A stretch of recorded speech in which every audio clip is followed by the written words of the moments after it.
Are you tired of eating bland, boring, disgusting, generic cupcakes? Well then let's spice things up with some Spicebush fruits. Here I've got a nice bowl of them. We're gonna learn how to make a nice, simple, 5-ingredient Spicebush frosting for our cupcakes here. So let's go ahead and get started. First we're gonna take a small saucepan and we're gonna put it on about midway between medium and high. And we're gonna add our Spicebush fruits into our saucepan. And these are technically drupes, they're not berries. And then we're going to add in our water. So we're gonna add just enough water to where we kind of cover our fruits. So let's get these kind of in there. Okay, so that's about as much water as you wanna add. And we're just gonna cover this and we're gonna wait for it to boil. All right, it is starting to boil and it is also starting to smell really good in here. So we're just gonna let this keep on boiling for about 10 minutes. Okay, our time is about up. And look at them go in there. Oh my goodness. I'm gonna add a little bit more water to this.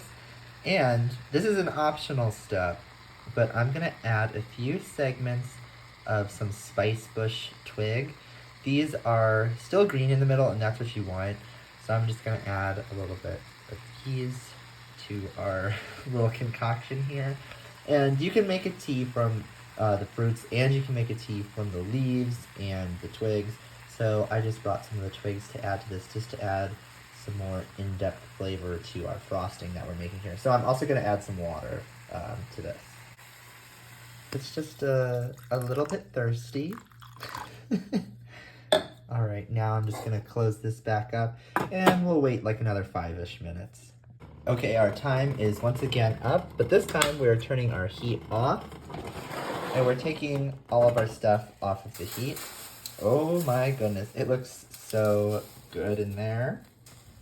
So now we're gonna take all of this inside of our pot, all of our little Spicebush fruits and twigs, and we're going to put it through this nice little strainer here. We only want this juice. Ah! Okay, I don't want everything. Oh my gosh, that's exactly what I didn't want to happen. I for sure need a bigger strainer. So now we have our little bit of Spicebush tea, I suppose. And I'm gonna add it back to our pot. And there we go. And I'm gonna take about a 1/2 cup of granulated sugar that I have right here. And I'm gonna mix it in to our Spicebush tea that we made. I'm gonna set the temperature to medium as I'm mixing this. So I wanna try to melt this sugar and make sort of a caramel. Like a really loose caramel. I don't wanna make it very firm. So you're gonna have to stir for a long period of time and make sure you wipe the sides so that the sugar doesn't burn.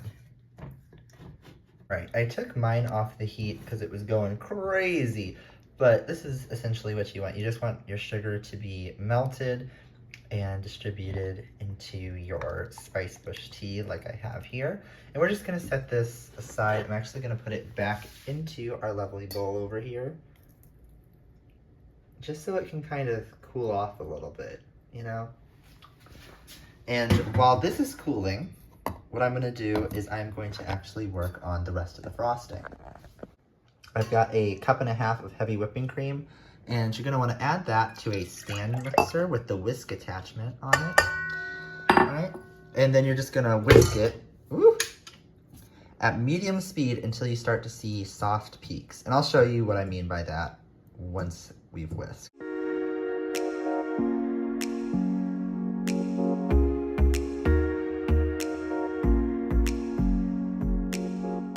Okay, this is about what we're looking for right now. Let's see. Okay. So you want it to be able to form like a little peak, nothing too crazy, but obviously it's not a liquid anymore, or not like a full liquid. So what we're gonna do now is we're gonna add another ingredient. This is my secret ingredient. It is instant pudding. I have this white chocolate flavor You can use vanilla for this or chocolate if you're a weirdo, but that kind of defeats the whole purpose of doing the Spicebush. But yeah, the white chocolate or vanilla would probably work the best for this, or maybe butterscotch. But I'm gonna add this real quick.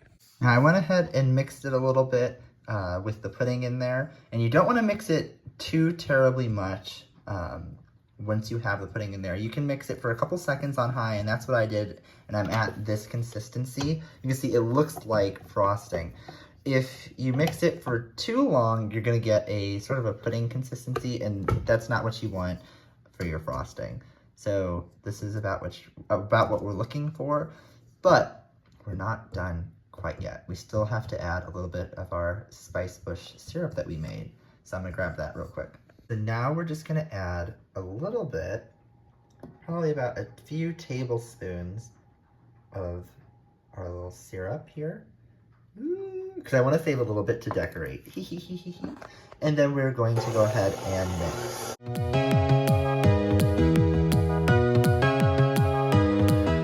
There we have it. Goodness. Oh my gosh. It looks like it's holding decently well, especially since we added more liquid to it. So let's go ahead and decorate with this. I ran out of piping bags, but I used to decorate cakes, so I know a few hacks. All right, so let's go ahead and decorate these cupcakes.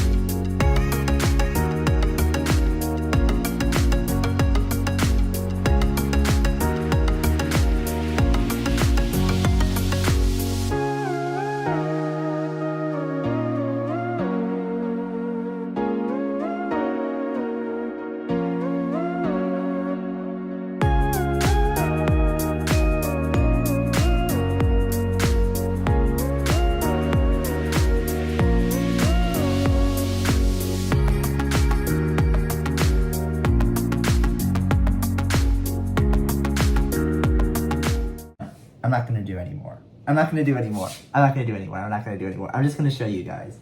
Oh my gosh, they are so cute. I wish I had like some green leaves to put on there. Ah! That would be perfect. But nonetheless, they are so cute and I am so proud of what I have accomplished. But the real test is how they taste. Like, yes, they're cute, but do they taste good?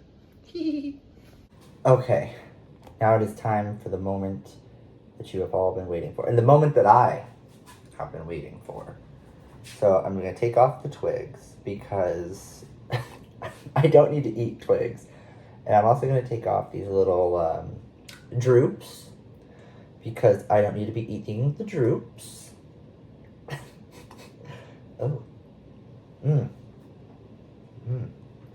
Okay, well. So far, so good. Tastes really good so far, but I have to taste it like all together. I shouldn't have licked my fingers. I spoiled the surprise. I'm so sorry. Okay. This is like really gluttonous. This is like the type of gluttony that they talk about in the Bible. It's like, yes, you're getting the flavor from the pudding, like a sort of white chocolate flavor.